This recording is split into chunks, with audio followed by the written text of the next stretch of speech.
Hello, everyone, and welcome to the Independent Truckers with John Grosvenor and Sean Mitchell, and we have a special guest on the phone with us tonight. Big bear from Indiana, Mr. Brent Hoover. How you doing, Brent? Good. Glad to be back, and looking forward to the show. So, how have things been with police work these days? You been real busy, or has it been kind of just legging along? A little bit of both.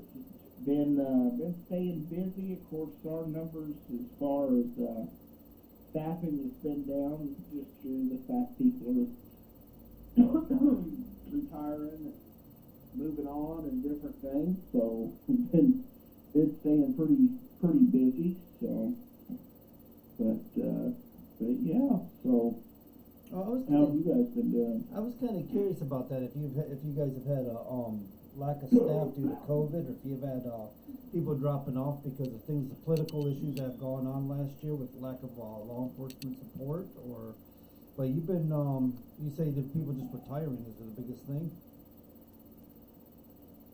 Yeah, we've been seeing record numbers of folks retiring and just kind of, I think a little bit of it's just the environment a little bit, what's been going on, it's just kind of spurred them to go, you know what, I've got my time in, why not retire now and try something different, so. Now, some people do that nowadays. A lot of people are lifelong careers, they do something for 20 years and they like to change it up a little bit, so I can see how that happens. Oh, absolutely, and I don't fault any of them. I plan on getting my 25 years in with state police, and then retiring and moving around a little bit and seeing what else is out there. So, you watch Brent. Brent will become a truck driver. Hey, he knows the ins and outs of the regulations.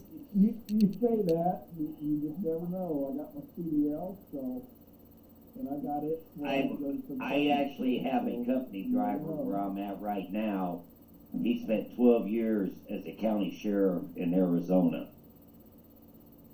And he decided to get out, and now he's been driving for the last 10 years.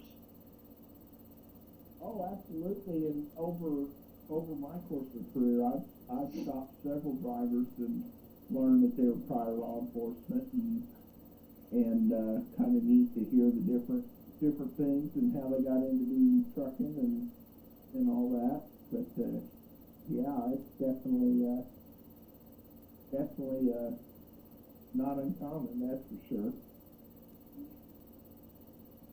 I met an officer in Florida one time. I had pulled over for something and he had stopped. He was questioning me about my tint on my window. It was too dark for him, and he was a truck driver turned police officer. I thought that was kind of unique, and he was kind of laughing about it. He said, "Yeah, I turned to the dark side."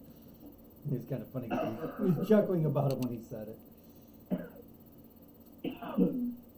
So, well, and that's how we have some of our civilian motor carrier staff. They run their career over the road, and then decided, they've got the trucking background and want to do something more safety related, and end up getting hired in as our civilian motor carrier inspectors. And you can always definitely tell when you get somebody that knows something about trucks and knows, can put a little bit of knowledge towards the topic that, the others can't really comprehend, and that's definitely how I try to see things, that, there's always two sides to every situation, and are you willing to, pause and look at the other side and approach it from that direction as well. So definitely a good aspect when they join us, that's for sure.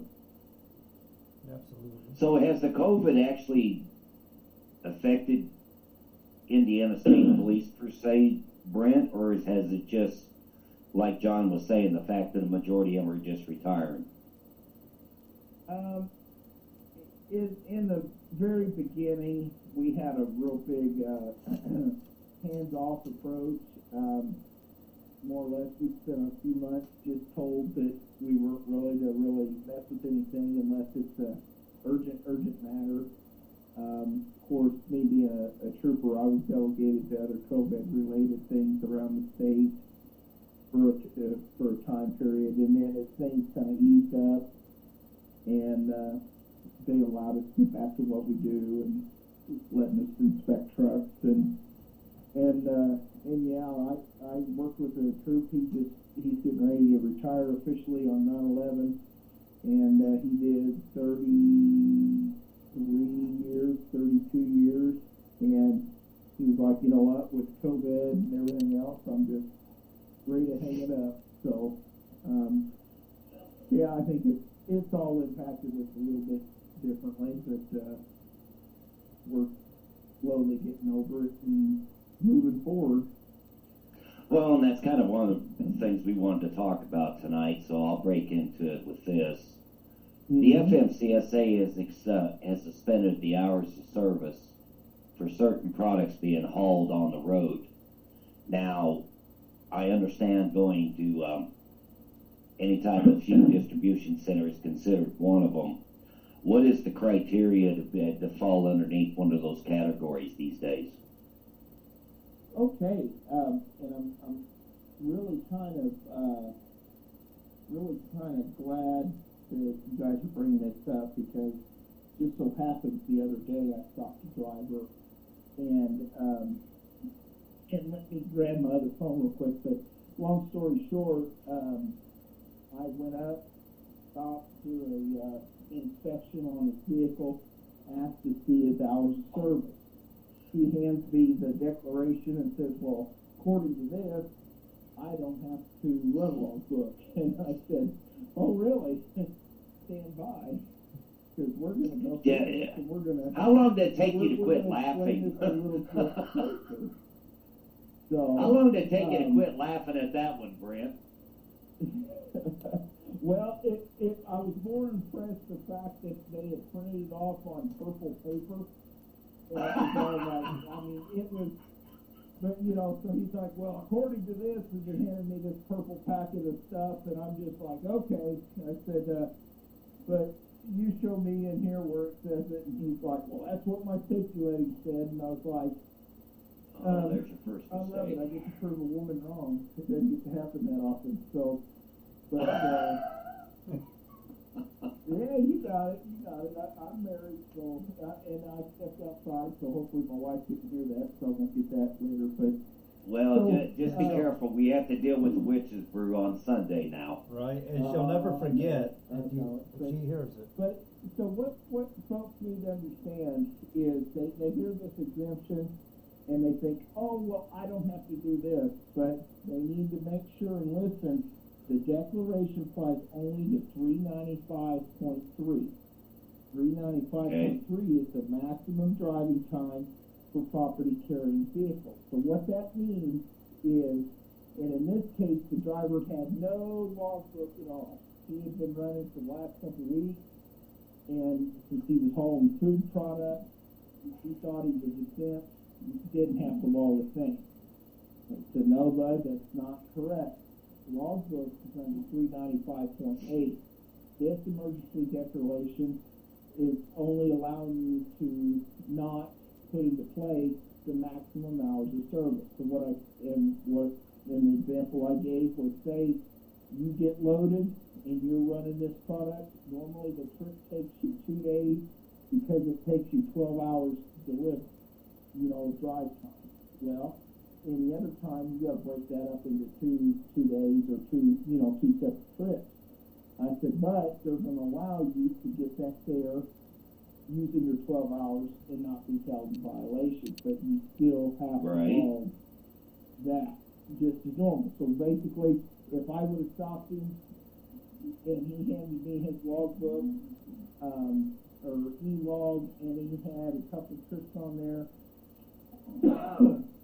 where he had like a 12 hours drive time, and he properly documented what it was.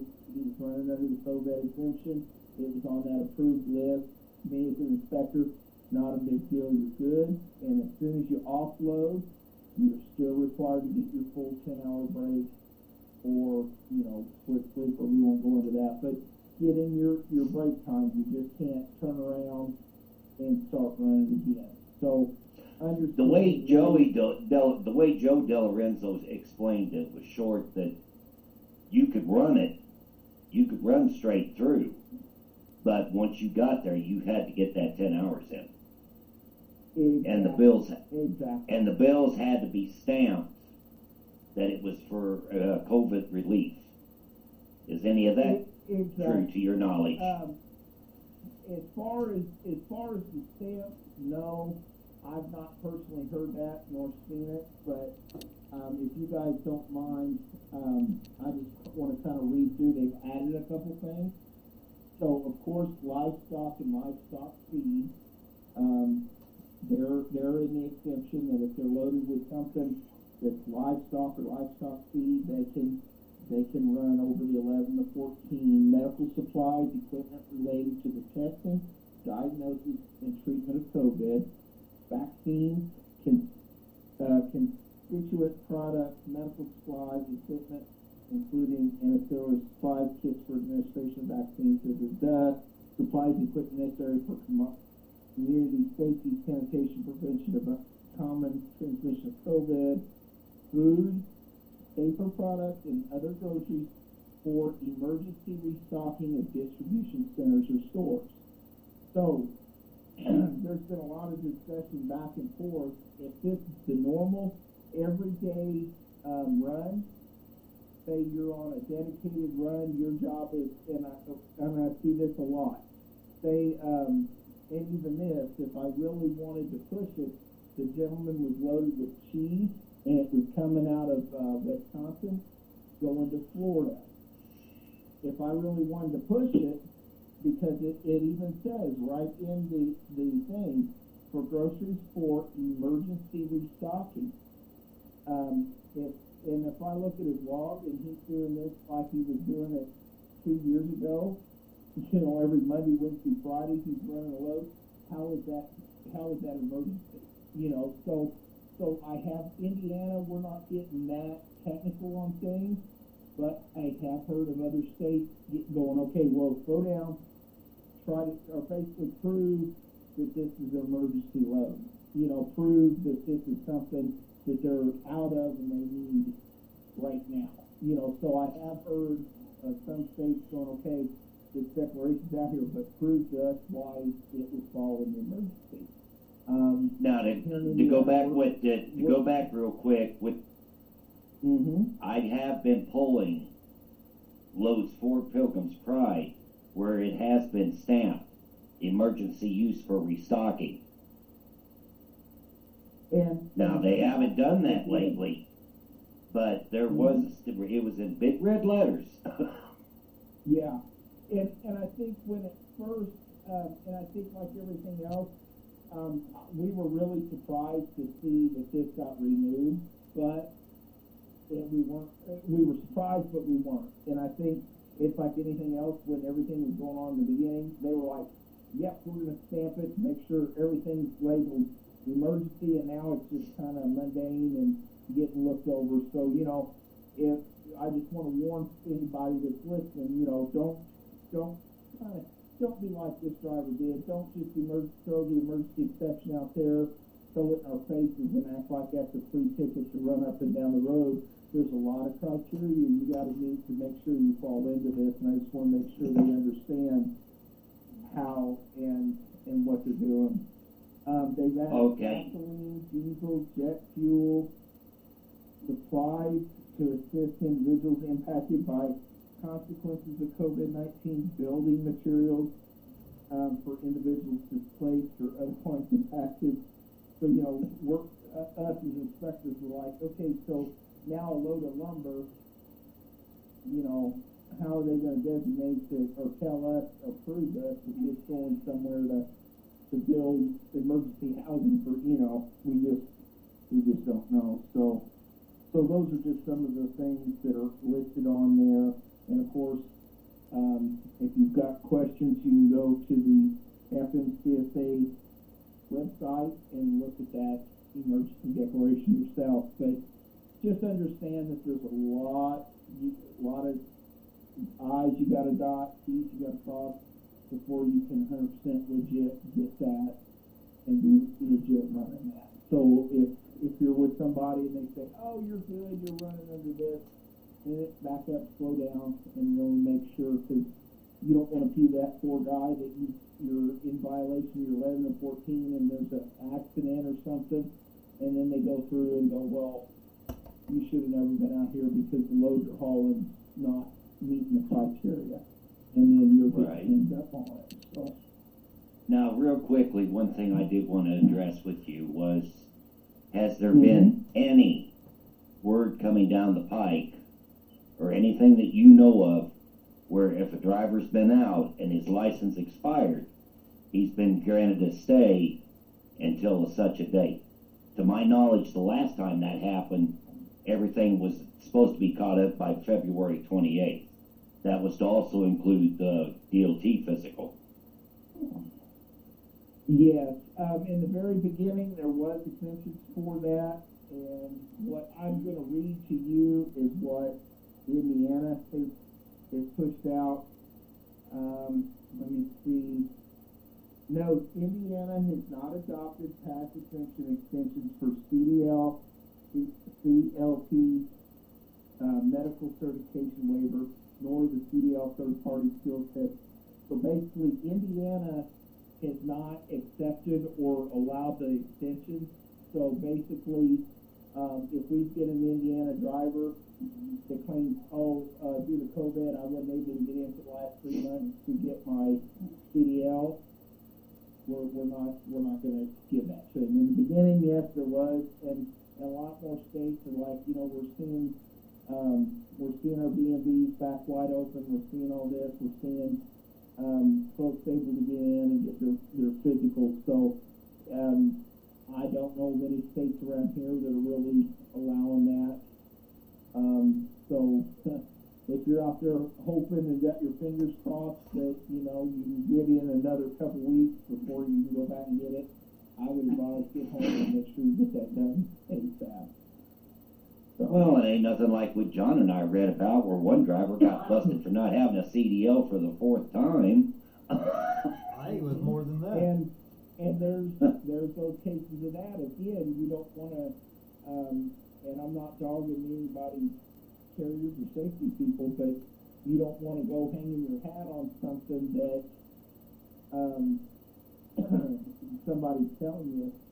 Call, ask, get that law enforcement opinion. Just like this driver I ran across on Sunday, with the no logbook. I told him, I said, listen, bud, I said, I understand all this COVID stuff's been confusing, but technically you don't have anything to show me. No logbook, that's an automatic 10 hours out of service. I said, but what I'm going to do is I'm going to cut your break, just write you for logbook not current, so that you can get something up, get something logged in, and get something going and go. But because he basically put all his chips on the fact that his safety lady told him he didn't have to run a log. So I was real nice. I didn't even draw all over his nice purple packet. I went and printed on and circled everything and said, here's where it says you've got to log. Here's where it says you're not exempt from logging. Here's where it says you can only be exempt from this if you're doing this. So, I felt like I tried to be as nice and civil as I could, but still get the point across. You're not meeting this. Well, and regardless of what his safety director told him, this still goes on his PSP scores. Exactly, and that was something. It's not worth it. Still getting a logbook. Yeah, he's still getting a logbook violation, but I tried to word it and put it down so instead of him getting a no log out of service, times 10, multiple big points, I tried to put it as just the smallest amount, and I'm sure there's guys out there, well, you still wrote him for this. Well, he had no logbook, I could have really stuck it to him, but I did the bare minimum, and yet, so, and we all know there's those individuals that, you try to give them $5 and they want to strike at you for not making it $20, it's like, gee whiz, can't please everybody, but trying. You've been hanging around the truck stops. So, oh, I know it. I'm sure you guys have seen. I haven't been doing much with the Facebook page, and I'll be honest with you guys. I just get tired of the BS. I try to put something out there to be helpful, and it would get to the point where I post something, and then I get 200 guys dogging and putting it down, and then I'm trying to fight the good fight on my side of the line with trying to keep the page up and running. So I just felt, you know what, for the next foreseeable future, I'm just going to answer questions, not post anything, and that way the higher up wouldn't feel the pressure and get the pressure off of me, and maybe hopefully this fall or this winter kind of restarting and trying to post more. But it just eats at you when you try to do something and then all you get is just the negative. And it's like, come on, right? People, well, and that's the same thing that John and I found out when we were doing the Facebook pages together. You try to do something nice for somebody, and you've always got that one guy. That one guy that just wants to argue. Exactly. And then, you could put clear as day, the driver was not ticketed, he was not placed out of service, he was not given this. Here's something to look at, the boy. Well, you're just writing him up because of this, or you're just a jerk, or and it's just like, oh my gosh, So, yeah, it just wears on you. It does. It wears on you. It does. It's some of these people just wear you down so bad you don't want to do it anymore. We've been doing this a long time ourselves on Facebook, and some people just argue to argue. They really do. Oh, I know it.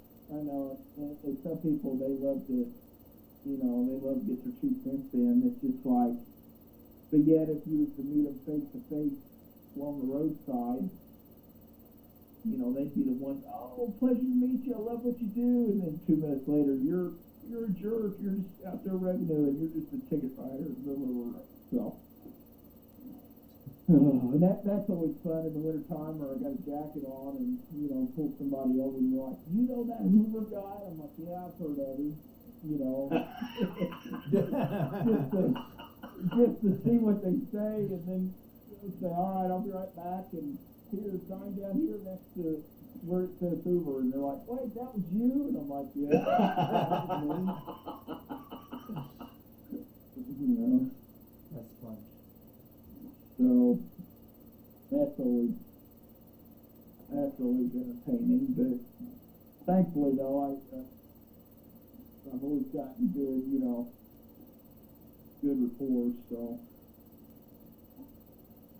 But Well, and I always told John, I think if Brent ever stopped you, it was for a good reason. So that's one of the reasons why we like working with you. I mean, you're right honest and right out there with everybody, and you don't pull no punches. No. And like a couple local guys know, if I ask you to do something or I ask you to get something fixed, my gosh. and I tell you what, some days, and this is just a blessing, the good Lord, he works in mysterious ways, but like I said, a few months back during the midst, like everybody else, I was just burned out and heard a couple of drivers coming. They're talking on the CB, and they're like, yeah, we're getting into the stretchers, this Hoover guy, he's a real nice guy, but he goes, but oh man, if he asks you to do something, you better get it done. And the other guy, kind of popped off. He's like, why? What's the big deal? And he goes, no, he wrote a friend of mine a warning, said, hey, I'm going to stop you. I'm going to give you 2 weeks, so I'm going to stop you. If that's not fixed, I'm going to write you a ticket. And he goes, by gosh, on clockwork. He stopped him a week and a half later, and was asking if that part got fixed. And, he's serious, but it just kind of made me sit there and laugh, and I thought, well, yeah, like anything else, I'll cut anybody a break, but don't burn me on it. So, right? I think what they don't realize, if you're cutting them a break or giving them a chance to go get it fixed on their own, you're kind of taking a little bit of a risk yourself, aren't you? I mean, if something happens and they knew you pulled them over, would your superiors kind of come down on you for that? Exactly, and that's something like a lot of guys don't understand too. That when my superiors, they look at the paperwork or whatever, like this one that I reduced it down to a logbook not current and all that, or if I found something and didn't write it exactly, and that's what I try to really pour onto these guys. It's like, did I go to the extent, like, trying to think, there was this one time we had a tire, and let's see, I'm trying to think that it was something that if I really wanted to press the issue, I could have placed the guy out of service, maybe call a roadside and come out and pay the big bucks and pay to have it fixed, or I knew that he was going to drive another half hour down the road, pass through Terre Haute, Indiana, that had multiple tire places, but I knew that he came through my stretch of woods 3 to 4 times a week,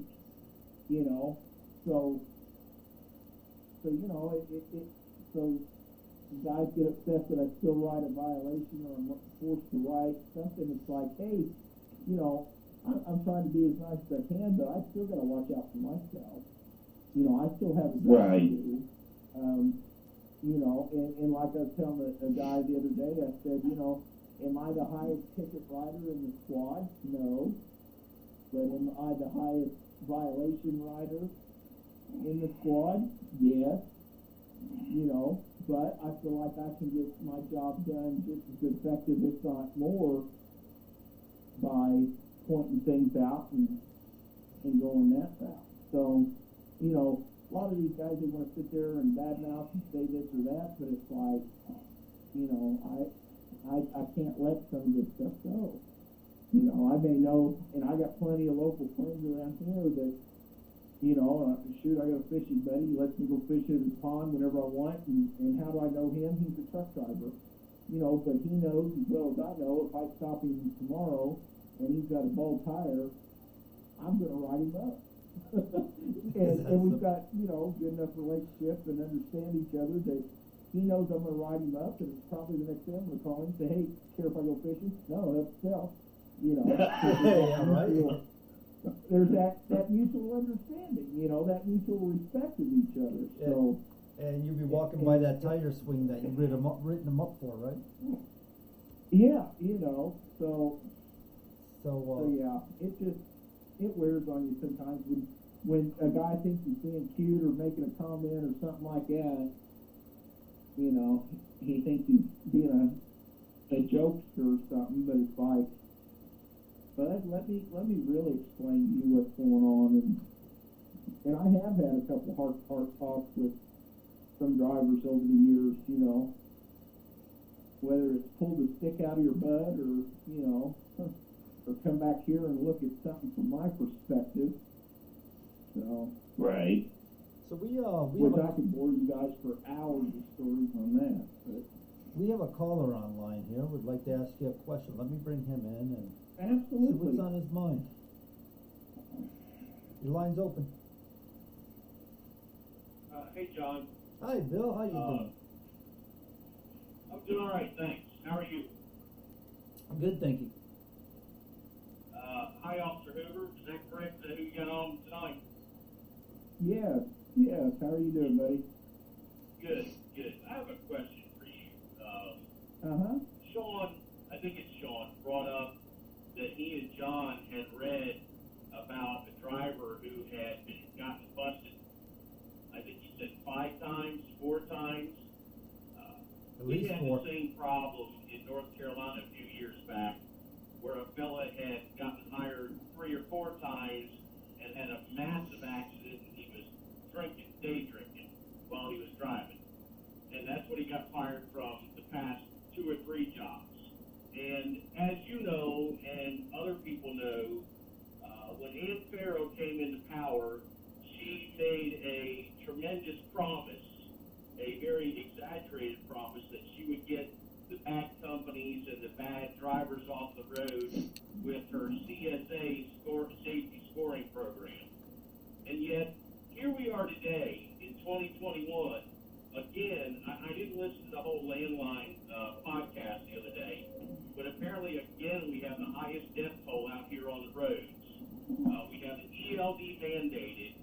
We have all kinds of things going on. We have more and more regulations. And my question is, when is the enforcement community really going to get down to following up? And what I'll say publicly is that I feel it's a tremendous failure to the rest of us who are out here and trying to do our best to stay safe, even when we're running on the exemptions properly. That we have guys like what I described and what Sean described that basically are getting away with murder. The guy didn't even have a CDL, and instead of going after the driver only, is there some type of something in the works where states like Indiana or North Carolina or where John lives or where Sean lives or anybody else that we have an incentive for safety purposes to start investigating these companies that hire these guys, that just put them on without a care? I mean, when do we start going down that path as actually doing what Ann Farrow promised? Because since before Farrow, that didn't happen. During Farrow's time, that didn't happen. Martinez came in and gave us some relief and help with the hours of service. But now we have and then we had Mullins, and then we had someone else, and now we have a new lady. And I don't hear anybody at all talking about really digging into the reasons that we are seeing higher death counts, and we have all these regulations. Does that make sense to you? Yes, and so I totally, everything you're saying, I totally agree with you, bud. And like I was saying earlier, I'm basically saying here, the gates are open.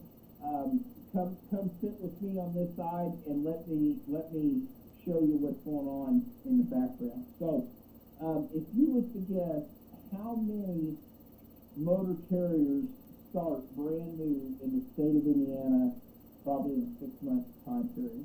If you was to guess, how many would you guess would start brand new out of the box in the state of Indiana? I don't know, 500,000? Yeah. So we're talking before COVID slowed things down, they were pushing 2,000, 2,500 motor carriers starting just in the state of Indiana alone. And then out of that, guess how many, and again, it like what we started off with, where every state, every enforcement agency right now is hurting for the lack of people and the lack of funding. So in the state of Indiana, we have an entire squad that's dedicated to just doing compliance reviews. So those individuals are the ones that they go in and they basically take the, so I'm one of those guys on the road. I stop a truck, I see the problems with the truck, with the driver, with the carrier. That information gets sent up, and then these auditors, they get the list of, okay, who's unsafe, who's got bad drivers, who's got this or that, and then that squad is responsible for going around and basically following up with these companies, following up with these drivers, following up. And right now, in the state of Indiana, we're getting ready to retire 3 out of our 4 new entrant people. We've tried to add additional people over the last 2 or 3 years. And again, we're hurting for people. So believe me when I say it's not being overlooked. It's just it's the numbers game. When you've got in the state of Indiana, in a good successful year, close to 8,000 motor carriers starting up from fresh and someone from our agency has to go in within the first year and sit down with them and go through that, and we just almost retired 75% of that workforce that does that. And then our compliance review squad, we've added a couple guys, but we're still hurting. The feds do assist us with those, and they've only got a few people. So the problem is, just like anything else, let's roll something out, but not have the infrastructure in place to keep it going. So same thing with a lot of these states. I do a lot of with other inspectors, state. We're all hurting for people. We're all hurting for the funding to keep the people, and we're so that's the big thing. Believe me when I say that is something that these guys are out there, men and women, each and every day are out there doing that job. Unfortunately, they don't get the press, and they don't get how many companies that they're going in and finding and making changes and doing all that. There's also no good way of them to release those numbers and say, hey, here's what we're doing. Here's how many carriers we find this month. Because then, like we talked about earlier, if they say, well, we find this many carriers for fraudulent or bad things, then the perception would be, well, you're just going in and hurting these poor companies demanding more money. And it's like, no, we would be just as happy to have zero fines and everybody doing it right. But unfortunately, this is the way it works. So it's one of those, we're damned if we do, damned if we don't. But believe me when I say we've got a great team of people that's what they're doing each and every day. And like I said, when we've got, 3/4 of our squad getting ready to retire, and each of those individuals are pushing 30 plus years of experience, that's a lot of manpower and experience to try to replace in such a short time. So, well, can I ask a question on two things that you said? And I agree with you 100%, and that is a tremendous reduction of manpower. The discussion has come up quite a bit between my wife and myself and a few other trucking advocates that the FMCSA really would benefit the rest of the nation if they had an investigative arm like what you're talking about, going through and doing audits and first-year entrants. And I know that the officer that spoke back in 2018 at the North Carolina DOT meeting that I spoke at for safety and rest area and policy, he was an FMCSA federal officer. Do you have that in your state as well? I assume you do. Yes, we've got a handful of individuals that are certified through the feds, and we work in conjunction with them to cover the state of Indiana. Yeah. So they do have that branch of individuals and investigators, and in fact, I just saw a list of almost 30 positions throughout just the Midwest and the East Coast. They're also looking for people. Can't keep people. So, but yes, they do, and they work with us hand in hand on all that. Well, my thought is that if the federal government was to hire federal FMCSA officers that are trained, obviously not with the experience that you have, but in conjunction with CBSA, that they would go through and train these officers properly, and yet they would be part of the federal workforce, but work in your state, just like the guys that we're talking about that work in my state and your state. I don't know if that's something that's even come up under discussion, or I'm the first guy to bring it up, but I think that's something that could be looked into, because the FMCSA is putting out there, it's just not working. It hasn't been working for the past 5 or 6 administrators, and something needs to change. Yeah, and that is, they do have those investigators, those certified people that, yeah, they go out, they do truck inspections, they do audits, they do the company carriers inspections and all that. They have those people in place now. And yes, I agree when it comes to some of these rules and things they push out, there is kind of that does, and you guys see it, you just voiced it, and sometimes we see it from the enforcement. There is that little bit of breakdown of here's what they're saying and they're wanting, but in reality, here's what actually is going on. So how is that affecting, this? So, but yeah, as far as the investigative side of things, that is in place, and each state has their own federal people that work in conjunction with the state and the state investigators as far as the investigation of carriers and drivers. So that is something that's out there. One last question, and if you got at what point, getting back to this is what we were talking about before, at what point does a company that hires, like what Sean was talking about, they hire this guy, at what point does that become an investigation to the company, not just the driver, where you guys go in and you say, you know what, how in the world did you even hire this guy? Were you not paying attention? And then all of a sudden, all the red flags go up, and you guys go in there with a team of auditors.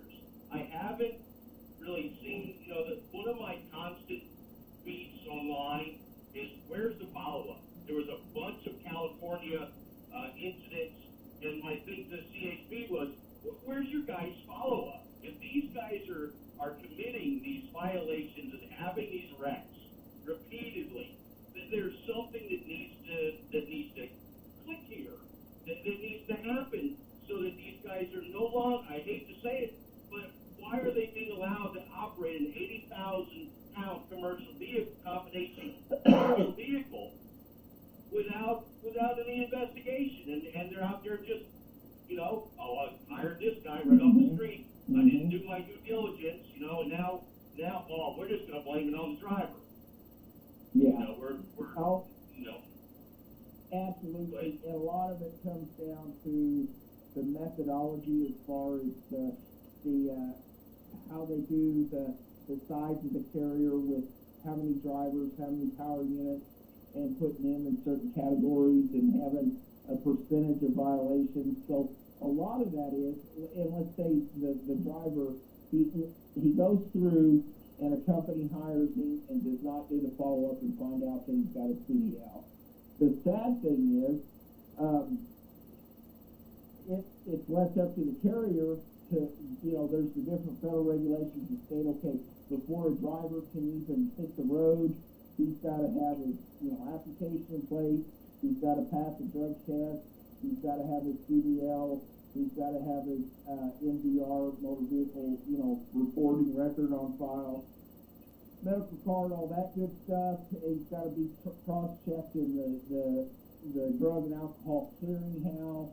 And what's sad is if the carrier just, hires him, puts him in a truck, now it's left up to, unfortunately, if he gets in an accident that's documented or finally gets stopped roadside, and then that's going to throw the violation up the chain, and then it's going to send out, an alert.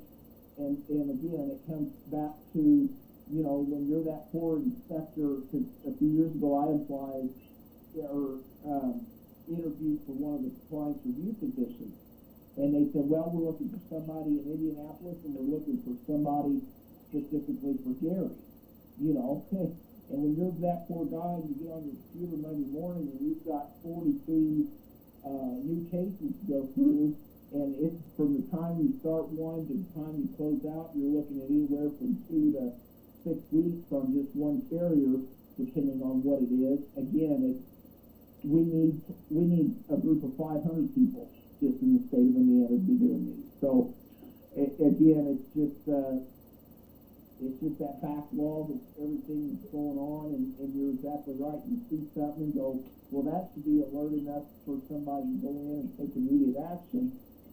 But it takes that additional time to get that get that done. But I agree, and I've even had cases where I called over and I'm like, listen, I'm looking at everything right now, roadside, and they tell me, well, we need to document it, send it up, see what the feds say as far as how quick we can jump on that. So I'm right there with you. I've personally called and reported things and had it get pushed aside as well. So, Okay, so I so feel let me ask you a here. question based on that. Is there any way for you, with your knowledge, and it's like the officer that spoke in front of me, with his knowledge, just because you guys are not part of the compliance investigative team, is there anything in the works to give you guys the freedom to go into an office, a transportation company, or whatever, or meet them somewhere and go through the compliance like some of the states do? Is there any open doors to you guys to allow you to do it? Like if you sit there and go, wait a minute, there's something off here about this company, something doesn't ring true here, and yeah, you just send it all the way up the chain. By the time it gets up to the chain, it's still not something that, okay, well, maybe you forget, and they say, well, and they don't catch it, but you've got your eye on that. So what possibility do you have, or does anyone else have to say, hey, these guys need to be looked at, and you get the opportunity to go in and go, okay, I just want to look at your stuff, and go from there. Is that a no? Is that a solid no? Or is there an opportunity to do that? Well, as our state infrastructure works and with the certifications that it takes to do the different things, that's a no at this point. I would love that. I would be the champion of that, because what it is, it's a 2-week school, and then once you go through the school, you've got to sit down and do 16 full compliance reviews with a certified person. So for them I would love as a roadside person to have that certification, but unfortunately the way our state and everything's situated, that would not be feasible, because then I would be running around all the time doing compliance reviews and not be working the road. So for them, it's kind of one of those, no, we ain't going to get too many people, because then we won't have anybody doing the roadside stuff. So we've got to have so many people doing the roadside stuff. But, oh yeah, and what you mentioned, if me and you could sit off air and talk, I think we would be fast buddies and we'd learn a lot from each other. But like I said, with the way things run, the way things, and people I answer to and everything, unfortunately, we can't facilitate that. So, in a perfect well, world, and I also had thought this too. I also had thought this too, Brent, because if you remember right, not too long ago, a certain company off Interstate 70 got busted that was sitting on Russ Fisher's property. That'll give you a hint of who I'm talking about. When there's so many write-ups, like you would say, was being put in the computer, that usually would set off somebody to go do an audit on them as well, right? Mm-hmm. Mm-hmm. Well, when you don't have your safety records in the same office as you got your logs and your dispatch, that kind of raises a concern with the inspector. Absolutely. Absolutely. I think you know who I'm talking about now. Yeah. We got a couple more callers on the line. So it would change your stuff now. Would it be the legislature, or would it be your people at the command? A lot of it would have to do with, first foremost command, but honestly, we are hurting so bad with personnel. If we were just about to explode with the number of people in our division, and we could cross-train and do all that would be the big thing. So yeah. So like everybody else, it's short of staff. Yeah, right. So, Exactly. Bill, Short I got staff, to so. cut you loose, Bill. I got some more callers on the line Thank you. waiting to get in, but yeah, thank you for calling in. I think one of the big issues going on in trucking that people are overlooking is any idiot can get a DOT number. Any idiot can start a trucking company, and I see it all the time. I talk to these guys all the time. Hey man, I got 3 trucks, and I'm over here going, really? So what do you do? Burn the candle at both ends? Well, yeah, man, I have to do hours of service rules. I'm like, just because you're local don't mean you're exempt from hours of service rules. Yeah, those have to keep a logbook. I'm like, come on, now I gotta explain this crap to them. Why have you got a DOT authority if you don't know the laws, the rules, or the regulations? Exactly, and I've run across the same situations that, people are just, they don't do their due diligence, they don't do their homework, and I see it too. I've stopped those individuals and they're like, well, I didn't know I needed this or I needed that, and yeah, there's not a really good resource for them, because if you try to research somebody to come in and help you, they want to gobble money, to come in and sit down and read to you out of the federal book, and you're like, well, if you could have pointed to where it was at, I could have read it on my own. So yeah, you're exactly right. It's not that hard to get a DOT number. Don't give it to anybody. Anybody. You don't have to know anything about trucking. You can get that number. And you know why I don't have my own DOT authority? Because I know about trucking, man. I know the regulations. I know they're stacked against me. I'm not going to waste my time. Holy crap. Let's bring in another caller here. Your line's open, Hey, caller. John. Hi. This is Susan Couch. I've been a driver for 15 years, and I've spoke with you recently, John, but me and a friend of mine actually talked. Campbell was talking just yesterday about some of the issues in trucking, and goes right back to what you were just saying, actually.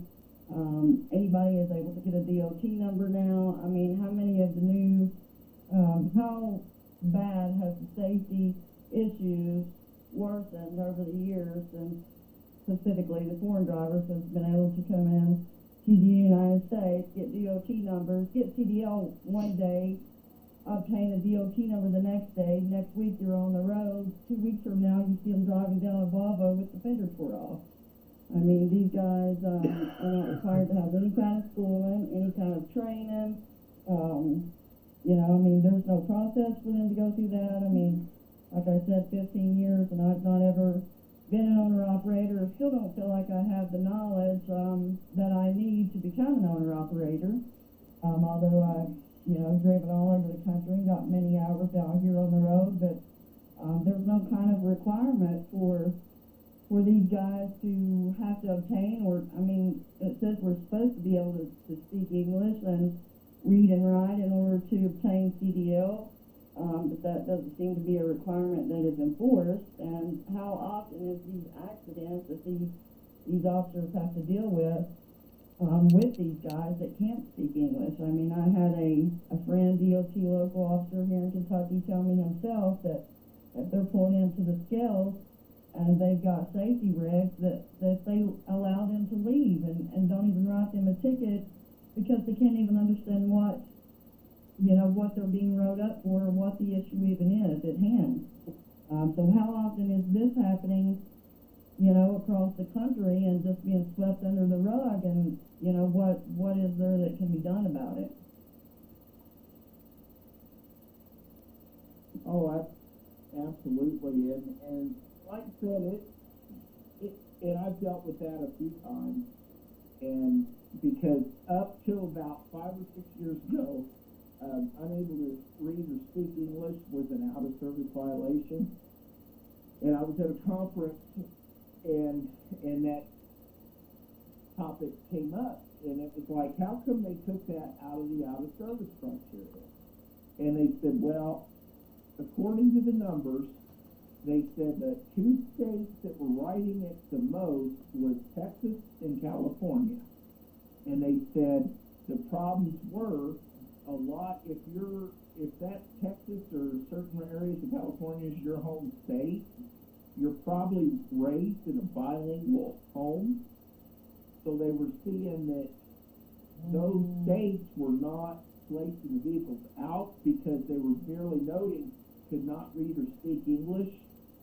But was noting, but officer spoke Spanish, was able to finish the inspection, communicate, so they didn't want to place him out. And it was kind of like, well, what about the rest of these states that we would save it and really utilize it? And they said, well, unfortunately, the numbers, they forced them to take it out. So, and if I can add real quick, Brent, if I may add, when John and I met with U.S. Senator Braun over there, and I brought this very issue up, I didn't bring no names up, but you can guess who was being thought about. The answer I got the most was about the only answer I got from the senator was that they would check into it and see what's going on. Now, as of right now, I've not been able to get Senator Braun back on the show due to what's happened in Afghanistan. But when we do, if and when we do get him back on, that will be one of our topics to ask about. yeah. What's your procedure, Officer Hoover, when you pull over one of these drivers who can't speak English? Well, now that it's no longer out of service, we still write the violation, but then we got to make, they basically instructed us to use, Google Translate, try to, here's a booklet on survival Spanish on how to, this and that, and you're talking to me. I got better, I'm born and raised Southern Indiana, so Spanish is by far my language, but I speak Bubba Redneck just fine, but so when it comes to that, we just document, how we were able to and what we had to do to follow through and just note the violation and especially here in Terre Haute, we get a bunch of trucks that are plated Mexico, plated Texas, and they're coming straight out of Mexico, driving up to Detroit, dropping off auto parts, turning and coming through. So we do get that a lot. And it's just one of those, until they give us something to work with, we just continue to write the violation and cut them loose. So. Well, I'm glad you are still writing the violations. That is a little bit of relief, I suppose, as far as what the local officer has told me previously. But it also brings back to the issue of I wonder how many of these companies do have accidents or even major accidents. Mm-hmm. Start these DOT numbers and are allowed to change the name of the company or obtain another DOT number, and then they're starting out fresh all over again. Exactly, and chasing and I spoke to one of our clients with you guys a couple years ago, and he said that was the big thing a couple years ago was, your CSA score get too high, go apply for new DOT number. And he was going in and he was telling me, he's like, yeah, this one company, they thought they were being smart. Instead of, they basically used the other terminal's address as the home address. And he goes, basically they just changed the, it was like, let's say it was, let's say it was like AF Frank Trucking. Well, and then they just changed it to Frank Trucking. Right. Or AF, or something like that, and he went in and was like, this is everything that, and then they got upset because he basically brought all the old data back onto the new DOT number. Yeah, I was curious about, if that was really happening, but just in my personal experience of being a driver, you see, out on the road, you witness so many different, foreign drivers, and their trucks are just ripped all to pieces, and I'm worried about, maintaining my tire pressure and small safety regulations, and I'm wondering how these guys get past the scale like that. And then I had actually questioned a DOT officer, like I said, about it, and he had told me, that there's no translator, there's no easy resolve to this, and you are right, they do have, it is a major safety issue, it has become that, so I don't know how we can make the FMSEA more aware of that being a bigger problem in the industry rather than hours of service and the other things that they seem to think is so imperative, and it's causing the major safety issues, rather than looking at bigger issues as a whole.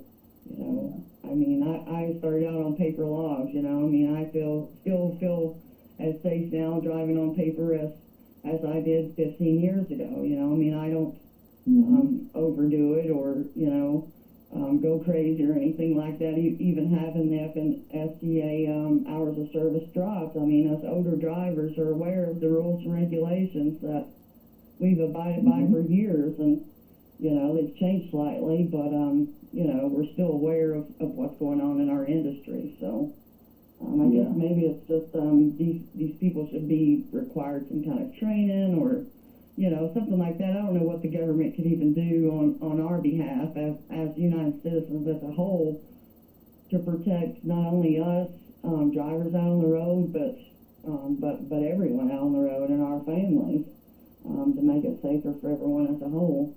But these guys should be put through some kind of, like, if they come here, that they should have a permit for a certain amount of time before they get their license, or have to show proof that they know the regulations, in the Green Book. I mean, that's the Truck Driver Bible, and that they're aware of all these rules and regulations that we have, and the safety violations before they obtain them. And some way maybe to keep these guys from redoing a company and DOT number every couple of years or something when they get a bad CSA score.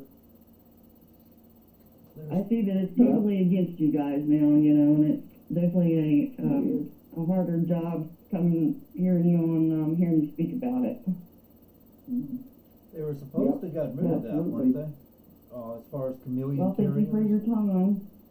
Yeah, I just wanted to throw that out there, and it was funny that John was speaking about that just before I called, because I've had this on my mind to talk about it and kind of put it out there and see if other people are kind of seeing the same things out on the highway, and see if everybody else thought it was an issue like I did.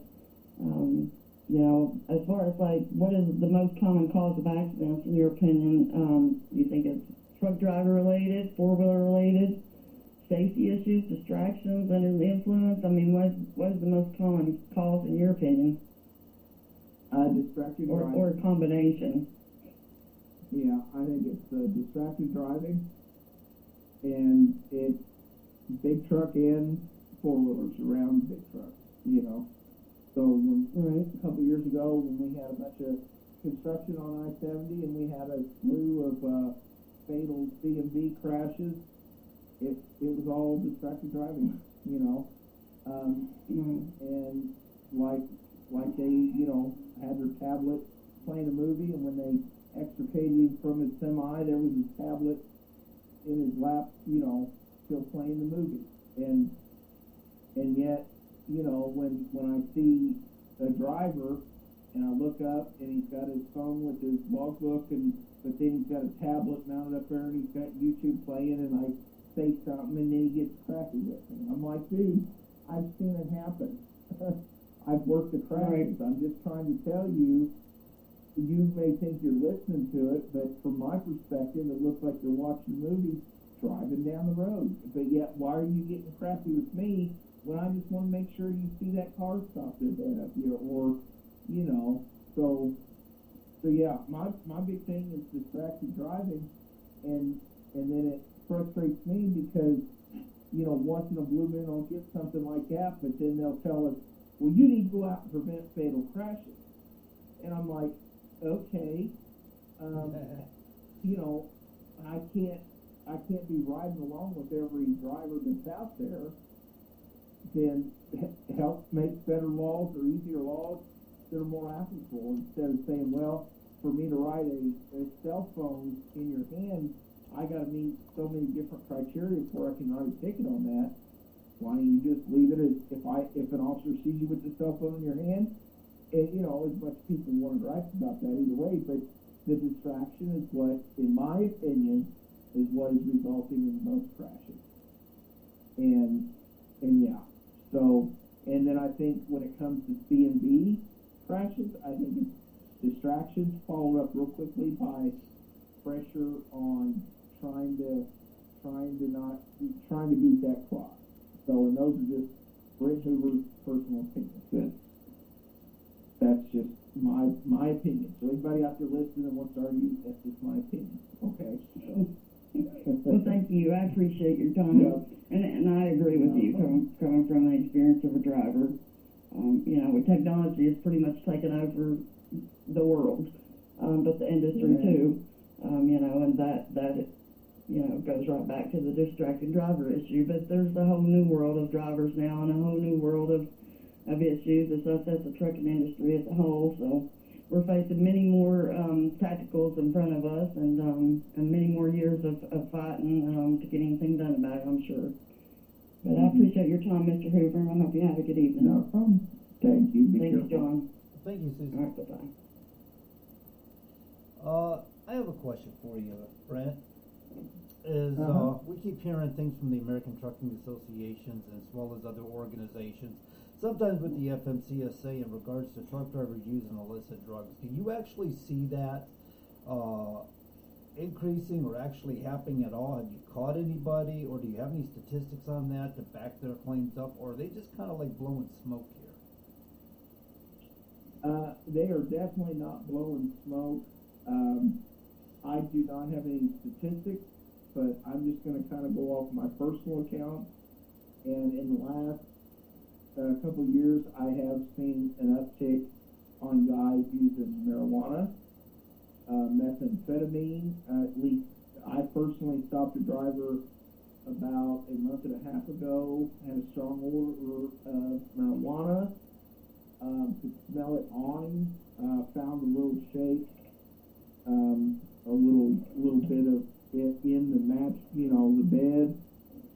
He claimed it was somebody else that was riding, but again, it goes back to the laws. I've got to have a lot before I can really push on those things.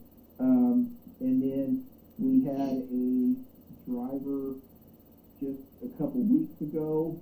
A local city officer stopped him. He was running 35 miles an hour in 45. He was all whacked out on methamphetamine and marijuana. So yeah, that is something we are starting to see an uptick on drivers doing that. And again, the alcohol, you drinking a little bit too much the night before, possession of alcohol. So yeah, those are definite problems that they are not disappearing, and they're definitely not blowing smoke. We're starting to see an uptick in that. That's very disappointing to hear, but I guess it's best to know the truth than it is to put on the blinders. Exactly. So you got time for one more caller? Absolutely, go right ahead. All right. Let me go ahead and open up this microphone, and your microphone's open. Good evening. This is Dan Coors. I'm a company owner here in the great state of Indiana. Live up in the northern part of the state. And the whole compliance issue with officers being able to go in and do the entry compliance thing, you were saying that they're losing 3 out of the 4? Is that true? Yeah. Okay. What it is, we've got more than 4, but the new entrance squad, we just had one gentleman retire. He had close to 38, 39 years with the state police. And we've got 1 or 2 others here in the next 6 months that will be retiring with 20, 25 plus years experience. So now, and those are just the new entrants, but we're slowly replacing them. So okay. The thing about it is this. What I'm seeing is with the federal government trying to change things with the way drivers are allowed to be, trying to stop the leasing of drivers onto companies, and because of the AB5 and the PRO Act and all that stuff, the way I understand it, maybe I understand it wrong, but it's going to cause a lot of these owner-operators that are leased on the companies to either have to sell their equipment and become a company driver or go out and get their authority. You're talking a huge, massive influx of new companies starting up, and how is the state going to deal with that backlog? I remember when I did mine 7 years ago, it was a 3-hour process when he was here to go through, and I'm just one truck. It was a 3-hour process with him when he was here. I'm sitting here thinking to myself, how are you guys going to be able to run through that many companies? Because that's an extremely large number of companies that's going to be coming on board when that happens, if they pass this PRO Act the way I understand it. Number two, I want to thank you for what you do for the state of Indiana, because what you do for drivers in the way of educating us and doing the web page, the Facebook page, and all of that stuff. And I know you had a little bit of flack thrown at you by the state when you first started doing it, and some officers disagree with what you do, because I've asked officers in roadside inspections and stuff like that what they think of what you do, and some of them disagree with what you do.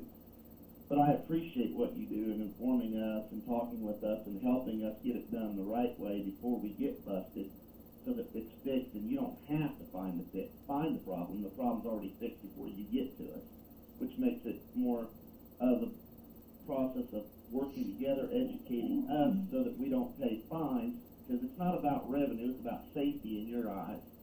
And I'm glad that you have that idea. A lot of officers and a lot of people in the state do not. But the biggest thing is what's the state going to do financially to pay for all these officers are going to have in that new entry sector of your guys' department to make sure that they cover everybody in a timely manner? That's an excellent question. Because that's kind of the $1 million question right now. And it's being mobilized.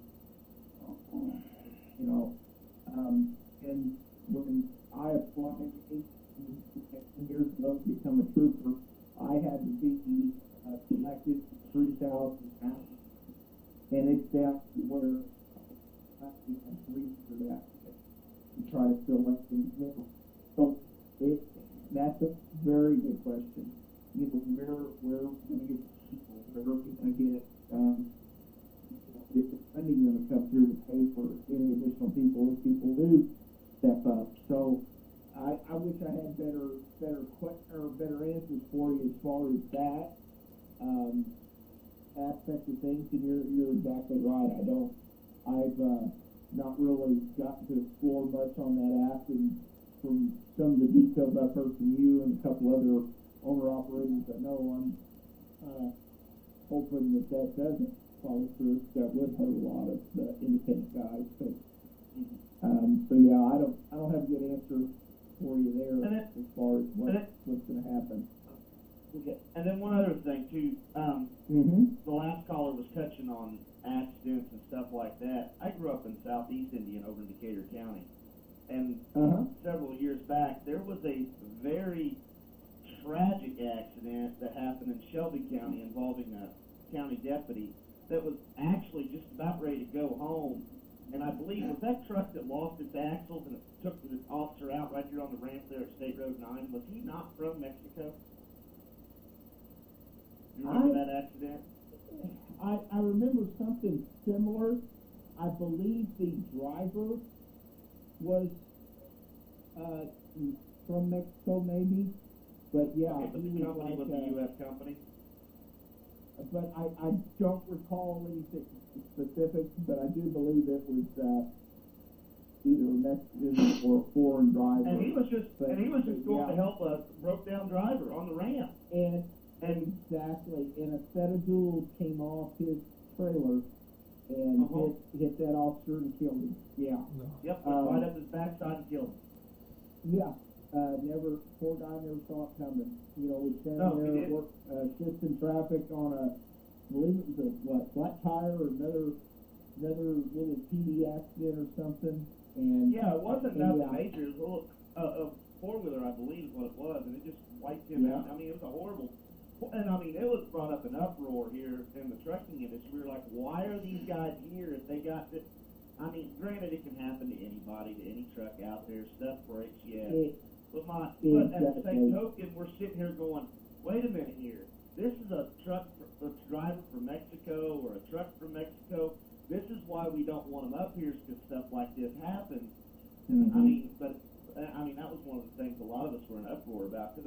horrible for the guy. I mean, we play a cat and mouse game out here. Yeah, we try to. We're the mice. You're the cats. But at the same token, we're going to stop and help you guys if you're in a situation. We don't want anybody to get killed out here. We don't want exactly. I mean, some of the best backup I have out there is the drivers that I've interacted with, and in fact I almost had to stop two guys and break a fight because one guy, some out of town truck driver was bad mouthing me on the CB, and then one of my local guys down there is like. He's like, that's Mr. Hoover, he's the best big guy out here, and if you want to stay here, and I'm like, I got on there, and I'm like, yeah, just let him go, but you're exactly right, my big goal, and just like what you were saying, some of the other officers disagree, but, I'm like, we need to think about each other, it's not about revenue, it's about the safety, it's about making sure you go home at night, I go home at night, everybody else goes home at night, and I mean, you would probably be the happiest man alive if you went a week straight and never found a problem with any truck you stopped, never put anybody out of service. Your commanding officer might be screaming at you, but you're like, hey, they had all their shit together. What am I supposed to do? You're exactly right, and I've kind of thankfully run into a dry spell here lately, and I was training a new guy, and we were, we kind of found some things, and it's like, man, I hadn't got that in a while, or this and that, and I've said that plenty. If I go through my next eight and a half years and never have to write another ticket for a big truck on a safety thing, I would be just fine. I'd be proud, but. Yeah, because we enjoy the stuff you put out. We enjoy you give us great content. You tell us what you're looking for. Tell us, everybody in the industry, if they've ever heard you talk, knows all about powdery dry rust. But exactly. And I appreciate what you do. There's times that I've missed stuff and I've gotten popped for stuff. I'll admit it. I've gotten myself in trouble before, and a lot of times I'm like, yeah, you're right. There's other times I'm going, nah, come on. But most of the time, you got me. I'm not going to sit here and argue and that kind of stuff. But there's times you feel like you're being treated like a redheaded stepchild. But most officers I've been interacting with have been professional about it and nice about it. And it's not like I'm running equipment like that's going to freaking fall apart and break down on the middle of the road, but there's times that I've gotten caught for this or that, and it's like, okay. Yeah. Sometimes I think that some people react like an animal stuck in a cage, when they get pulled over. They know they're stuck, they know they're not going anywhere, they know they're going to get it. And so they start acting out, Well, and I've run across that, and in fact, I was training a new guy, and we were at the scales, and as soon as he put that truck in neutral and set the brake, I was like, okay, here we go. Because he threw his headset on his dash, and the new training guy kind of turned and looked at me. His eyes were kind of like, what the heck? And so I went striding up, and I said, Bud, how are you doing today? And he's like, well, there was a couple of cuss words, and proceeded to touch us up one side or the other, that we weren't down there stopping immigrants and doing all this, and with everything going on, we were more concerned. And I talked to him a little bit, and he calmed down, and at the end of it, he shook our hands and apologized, and it's like, Bud, I'm just as frustrated with everything that's going on, but we got to deal in the here and the now. You're here, and you got to deal with me now. And sitting here with that type of attitude is going to lead you one of two directions, This could be your best day or it could be your worst. You really want to, and I've had those roadside, in fact, I always joke, I'm sure I prevented a murder, I stopped this truck driver. He had got a phone call that his wife of 3 or 4 years called him, said, I'm packing up, I'm leaving you. And then, he was pissed and upset, and I stopped him, and he's chewing my ass, and I'm like, what's the matter, buddy? And I played marriage counselor and calmed him down, and and you know, he gave me a hug and drove off, and so I like to think we got home a little bit better mood and probably, you know, didn't do something he regretted, but yeah, it's just, you know, and we've all got to get back to the basics that life is temporary, and we got a higher power to answer to, and I want to be my mind and heart in the right direction, that when it comes time to answer his questions, that I've got the right answers. So I just think, not to go all religious on everybody, but I just think people need to slow down and remember to help mankind versus other things. So, but I'll get off my soapbox now and let you guys talk again. You're right. Well, I'm gonna jump off here. I gotta help the kids with homework, so I appreciate what you're doing. I've been there all day, so good luck with that, and don't call me for any nap. I'm not good at that stuff. So when I got 800 miles in a 10-hour period, I won't be able to get a ticket out of that? Well, I do use a calculator, but if it's like trigonometry and, you know, what's the angle of this, and my daughter one time, she's doing this, she goes, yeah, what's the point? I said, I don't know. I said, I've never dealt with a semi-truck that had to have angles and all this, but, you know, but anyway, yep. But you've had to do some trigonometry on logbooks in the past, haven't you, Brent? Oh my gosh, yeah. Art class, I've seen some pretty good scribbles.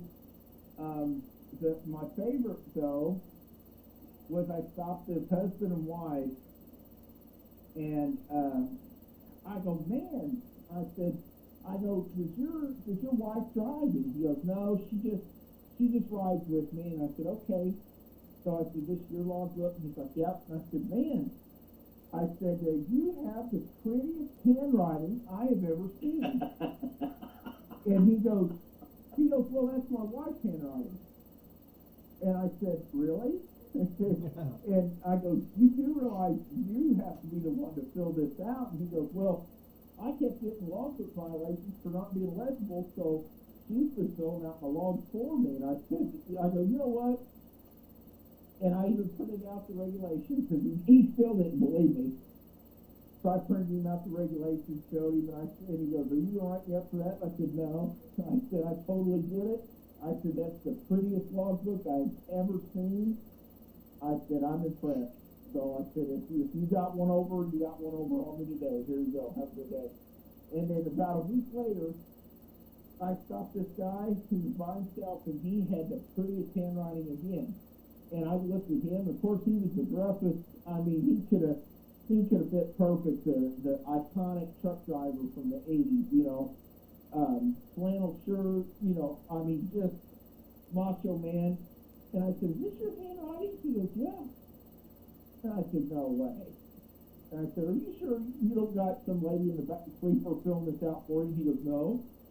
And sure enough, he signed something or did something, and sure enough, it's his handwriting. But I was like, yeah, that was pretty handwriting. So I learned in the early days, I was like everybody else. If you do it real sloppy and the cop can't read it, then what does he know, right? And that'll get you in trouble every time. I figured out that. That'll get you in trouble faster than having your wife fill out your logbook. That's when they want to scrutinize. If you get that straight edge and you make them lines nice and neat, you write legibly, it looks through it, flips a few pages, goes, oh, this nice and neat, good logs driver, sends it back to you. It could be illegal as shit, but yeah.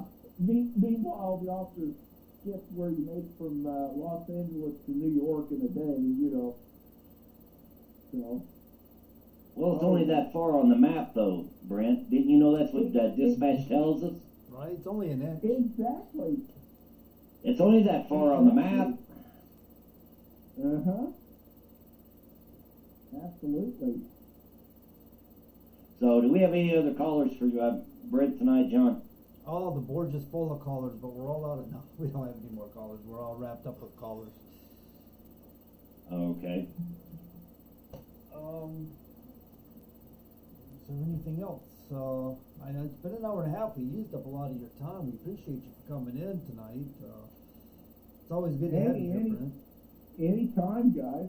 Anytime. Did you have anything else you wanted to discuss? Anything that's been on your mind, or you think drivers may need to know about? I better keep a lot of what's on my mind to myself, but no. No, because when you get done, Brent, I'm fixing to go off, so go ahead. No, we'll I we'll think- keep that if we ever sit down for a cup of coffee or something. But no, big thing is, I just want the drivers out there listening to know I appreciate you. I know that probably doesn't mean much coming from me, but I really do.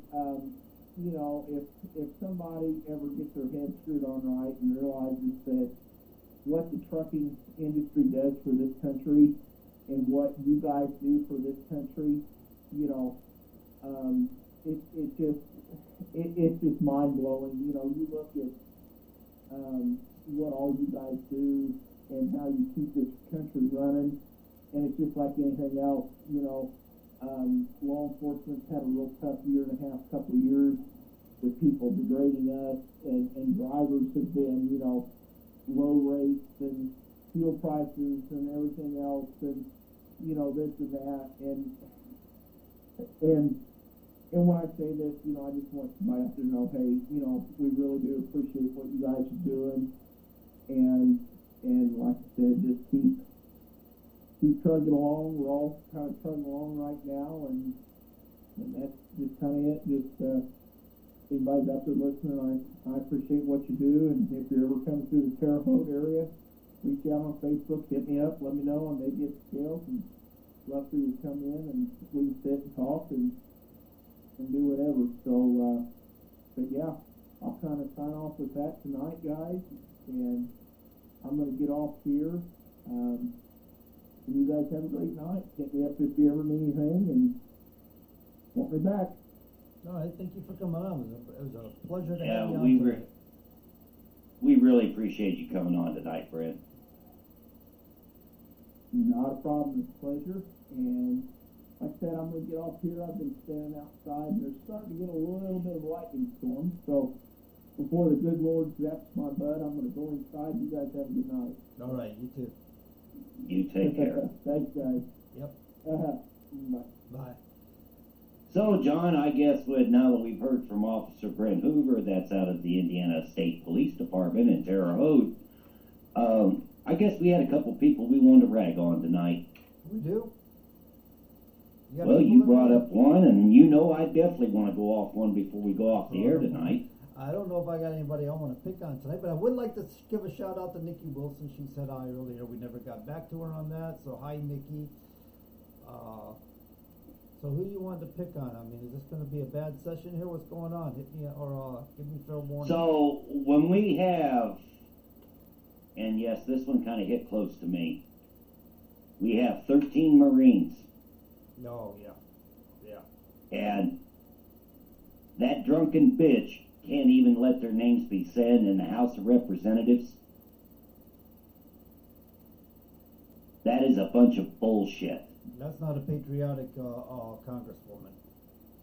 This is a woman that tore up Trump's speech, is covering up for Biden, and yet though we can't even have 13 names say it. Well, you know, we can praise a criminal that was incidentally killed by a law enforcement officer who's going to die anyway because of all the fentanyl he induced, but that's beside the point. We can praise him, we'll give him a gold coffin, but the 13 soldiers that sacrificed their lives for their country, yeah, no recognition at all. I agree. She's, you know, I like the term you used, bitch. She's a bitch. Oh, did you like that?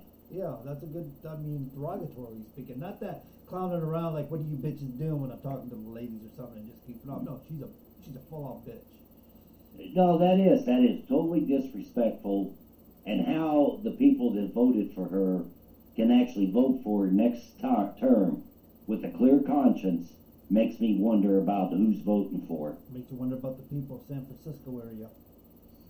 I haven't seen anything good come out of San Francisco since Bill Cartwright. Well, wait a minute now. Wait a minute. We did have Deanna Lorraine on. She didn't get elected. If she got elected, that'd Oh, been well. the best thing I'd no. seen. I mean, something And I big liked come out of Deanna. it. Don't get me wrong. I liked Deanna. She was a hell of a Yeah. lady. Any woman that takes a sign and puts it behind an airplane for 8 hours that says Pelosi for president's got my attention. Yeah, absolutely. I'm still Pelosi. But for all those that don't know Bill Cartwright, he played for the San Francisco Dons back in the 70s at college level, and then got drafted by the Milwaukee Bucks.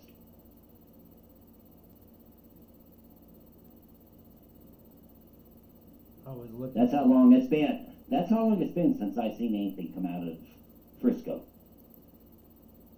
There it is. Unless you, There's a sign. Right over your head. Well, thank you, John. I appreciate that. You know, and I bet you up above, Arlene's just loving that. I think she is. I think Arlene would be applauding that. Pelosi for prison. So who else did you have in mind? Schiff was running around trying to protect Newsom. I saw that one. He's not a piece of crap. I voted today. Oh, good for you. You want a gold star? Yeah, but There, Adam. well, you know, New York's going to worry about what they're doing for a governor now that Andrew decided to leave the scene. He didn't decide. I think they decided for him. He knew he was on his way out. He was done. Well, Right, he regardless did regardless resign, if they but- opened the door or he walked out on his own, he decided it was best to get out of town. Yeah, he was done. So, in regards to our gentleman from earlier, his previous discussion, he ran 3 years without a driver's license, Sean. 3 years. I don't think we're forbidding him to drive a CRV. Is this the same guy that DOT or the FMCSA ordered to shut down? Yeah. This is his name was Kalu. I can't even say it. It's like Hawaiian name, Kalalu Kone. To be imminent hazard for public safety, thereby prohibiting him from operating any commercial motor vehicle in interstate commerce. Kona was served the federal order on July 6, 2021. Kona's records from the Texas Department of Public Safety show that Kona did not have any driver's license in the past 3 years. See, and this is what I wonder about, because there's companies out like DAC where these trucking companies are supposed to report to, Right? and they're supposed to give a reason for termination of some kind. And I think that's a huge safety violation in itself right there.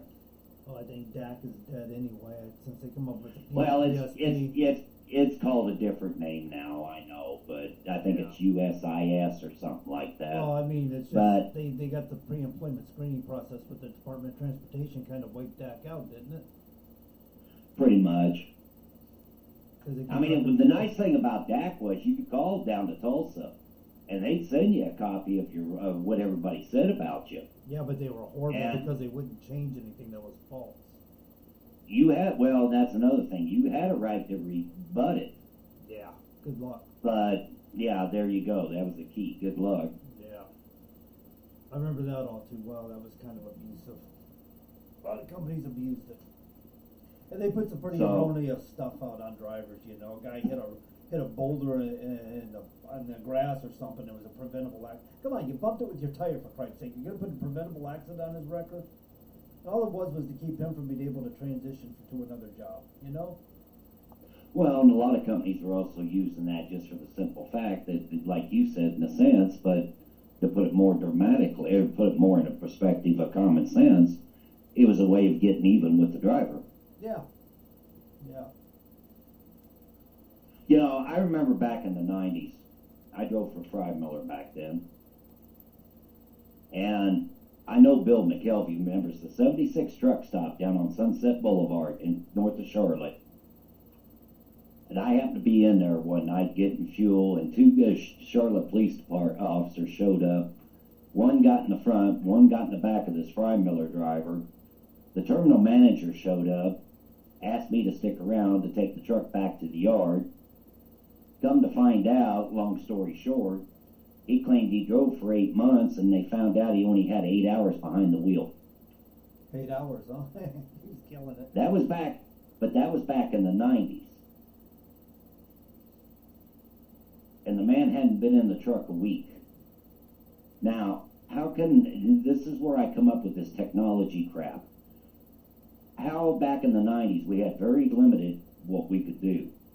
But yet though, Freimiller was able to figure this out, but we got technology today, and they had finally, after the fourth time, this guy in Texas is finally told he has to quit driving. After 4 times. Yeah. What's wrong with our system? I don't know. What's wrong with people, man? I mean, I remember a guy told a trucking company that he had experience driving trucks, and he didn't know a whole lot. He did his test drive, and they forgot to check him out for backing up. He pulled up, and he was going to set up to back up and give it a shot. And the guy who was testing him got called in. Something was going on, and he called in. He never had to back up the truck. He says, that worked out great for me, man. I just took the truck down the road my first day, and I went over there. It was in Florida, so he went down to the Pompano Market. And I don't know if you, I'm sure you as a reefer driver, you know what that is. But he says, I just did a lot of practice. The guy was a good truck driver. You know, sometimes it's just common sense stuff. It's not really difficult to drive a truck, unless you make it more difficult than you need to. Well, you got a good point. So, you've got a good point. It is a lot of it's common sense. If you got common sense, you'll do all right. I mean, I wouldn't want to put the guy in Boston, Massachusetts. You know, it's one thing doing that in Florida, but you don't send a guy. And that's another thing about trucking companies. I've seen that before, you know. They always want to take the new guy because he doesn't know any better and send him to New York City. You just released him as a solo driver. Why are you putting him in that position? Why? Yeah. Why are you sending a newbie to Hunts Point, New York? Right. Yeah. Put him in a dangerous position like that, and then want to know why something went wrong. So. I've had my share of days at Hunts Point. I think I'll pass now. Yeah. Of course, back then when I was going through there, you know, there was actually 2 seasons. There wasn't 4. There was 2. So was that run season and run faster season? Well, no, during the summertime, the prostitutes down there would have the negligee on the damn coat hanger. In the wintertime, they were wearing it. Oh, okay. They had the negligee and the coat hanger. That was during the summertime. Yeah. There No, were only 2 seasons. It was bad down there. There was a lot of crime down there years ago.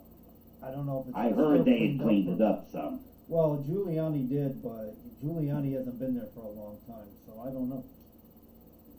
I don't know what's going on. There's I haven't another been guy. In a long time. Yeah, There's, been 20-some there's years. another guy. There you go. Here's another guy. Gets told he can't practice law no more. They come in and invade come in and then they do a search in his house.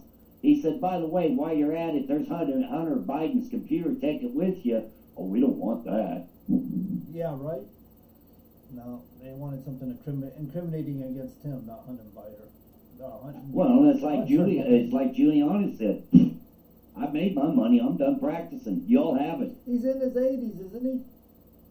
Isn't he like 80, 81 years old? I mean, but Trump is the last of it for him. You know, he cleaned up the mafia. He got rid of Ed Koch's associates. And when Ed Koch was mayor, threw them all in jail. Like he said, hey, I've lived a good life. Yeah. At some point in time, you want to retire. So, do we have anything else going on, John? Since I threw my rant about Pelosi and how much I'm sure Arlene Bennett's giving me a pat on the back right now. Let's see. Well, you want to talk about Federal Register real quick? Go ahead. Let's see. This one was. Which one is this one? Oh, agency information collection requests concerning certain motor carrier activities and responded to emergency declarations under OMB review. We were talking about emergency declarations earlier, and so apparently what the FMCSA wants to do is they want to be able to data collect how you're using your emergency exemptions. So I guess they want to know what kind of hours you're running, what kind of how often you're using them, what you're using them for. They want details. But here's the kicker, Sean. They opened this up for public comment. You want to take a guess how long it was open for public comment? I'll give it a day. Well, No, not that few, but 4 of them. This thing was Oh, how publication many date. commented? This publication date was 8/27/2021. When did it close? 8/30/2021. They really wanted to hear from the public on this, didn't they? Well, John, they wanted to hear from you when we had the FMCSA drivers board meeting. Well, yeah, sure did. Kicked me right off it. 71 pages, Yeah. by the way. This thing didn't go very far. And and I got to give my hats off to Kevin Stinson. I really do. I didn't get a chance to tell him this, but if he hears this broadcast, I have to give my hats off to Kevin. We talking about Kevin Stinson or Steichen? Or Steichen, okay, Kevin Steichen. The only man I know that looks all of them in the eye and says, "Who the hell are you to be making laws for drivers when you never even been behind the wheel of a truck?" Not the only one. I remember way back when Chuck Biddles did that too. And Chuck, Well- when Chuck did it, he was going right straight for Joseph DiLorenzo. Beelining it right on when he was saying it. Well, gee, somebody ruffled the feathers too again, apparently, because Kevin and Chuck both did it. I thought that was pretty cool. Yeah. No, Kevin Steichen's a stand-up guy. He's not going to fool around. He's not going to BS about how he feels about it. He's going to go right into it and let them know. And he has. I did it and I got kicked out, man. They won't even answer my phone calls anymore right now. I'm going to cry about it because I really don't want to talk to them. But John, you're your own worst enemy. I heard that. Hmm. Do you want a bag, John? Do I need to give you a bag? Would you like a bag? Oh, that was funny. So what Sean's talking about is I'm walking my little Would you like a 15-pound bag? dog, and the dog, like all dogs do, he squats and takes one. He drops a little dookie right there in the grass. Some lady gets upset and wants to offer me a bag. How dare I let the dog poop without using a bag? And so Friday, as I'm walking through there, she's so upset about my 15-pound dog laying a little dookie on the ground, and the geese have been through there. Have you ever seen a place after the geese have been through, Sean? Well, yeah, you can usually pretty much tell if it's Canadian geese, especially.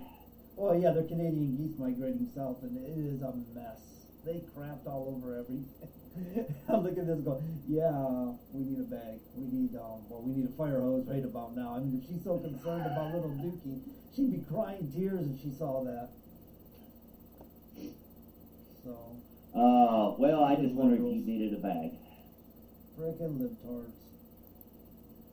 Oh, you gotta love them, John. Don't have They keep to. life interesting. They keep life interesting. If life could be peaceful if they just shut up. Well, yeah, I agree, but they keep life interesting. Yeah. So, what do we got tomorrow night? You're real excited about this. What do we got tomorrow night on WSMNN? Oh yeah, we do WSMN live radio tomorrow night with the Common Sense Conservatives, and we're going to have Dr. Dan Stock on talking about COVID issues, and he's an immunologist, so he understands what the immune system is meant for, how it works, what it can do, and he has great concerns that the COVID shot is not doing anything at all what it's meant to do. In fact, it's very, very harmful for us to be taking it. And he's going to come in and give us some details about that tomorrow night. And where did he get his stats and figures from, John? Well, I don't know, where, someplace like Indiana or something? I can't imagine. Oh, yeah. Yes, from Indiana. This is the guy that pretty much told the Indiana Board of Health. Yeah, that was him. And agreed to be pro bono. Yeah. He said he'd offer his So- expertise pro bono to anybody that needed it, to sit down and do one-on-one discussions, if need be, to get the point across. So anyway, that's what John's got going on tomorrow night with Chris and Todd. Let's see, the boys ain't back on Thursday yet, are they? No, they're not. They haven't come back on Thursdays yet, but I do know Trucks Within Despair is going to D.C. next weekend. They're attending some expo or something down there, or I don't think it's an expo. It's I think it's a I think they're gathering. I think what they're doing is putting things together for Hurricane Ida. is what they're doing. So they're going to be in D.C. doing something. It's an event going on for Hurricane Ida. They're participating in it, or I guess that's what they're doing. I don't know the exact details. If Cheryl was here, she could tell you. But Cheryl's wanted me to put the word out that they are truckswithroomtospare.org. If you're in the generous mood and you're looking to donate, that would be the place to go. If you're going through DC, she'd like for you to stop by, say hi, or give a handshake. Or if you're driving by and can't stop, just wave and let them know you're there or something. But so once again, Shelley Conway and company doing good with Trucks with Room to Spare. And Sunday night you'll have the Witches Brew. I'm assuming is Cheryl going to do live reporting? The girls haven't told me exactly how they plan on doing Witches Brew Sunday night, but I imagine they'll whip something up. You know how they are. They always got something going on. Yeah. Maybe I guess maybe I need to send a case of Tylenol up there, but that's another story. Yeah, Tylenol. Oh, that was a comment. I remember. So, and then no telling what John and I will come up with next Tuesday. I'll think of something. I got some more Federal Register stuff we can talk about, and we'll look up some DOT stuff. I'm sure we'll find something that will be worth hearing. Yeah, I'm sure we will. All right, I think that's been about a 2-hour show almost, Sean. So I think we're pretty good for the night. I think we're about done for the night. Did you download what I asked you to? No, I know you wanted tabs. Yes, I did. But I didn't have time, so sorry. That's okay. I can always sing you my asshole song. Or I can just close out with closing music that we always use. And call it a night. I'm gonna leave that one alone tonight, Grosvenor. All right. So that's our little show for the night, guys.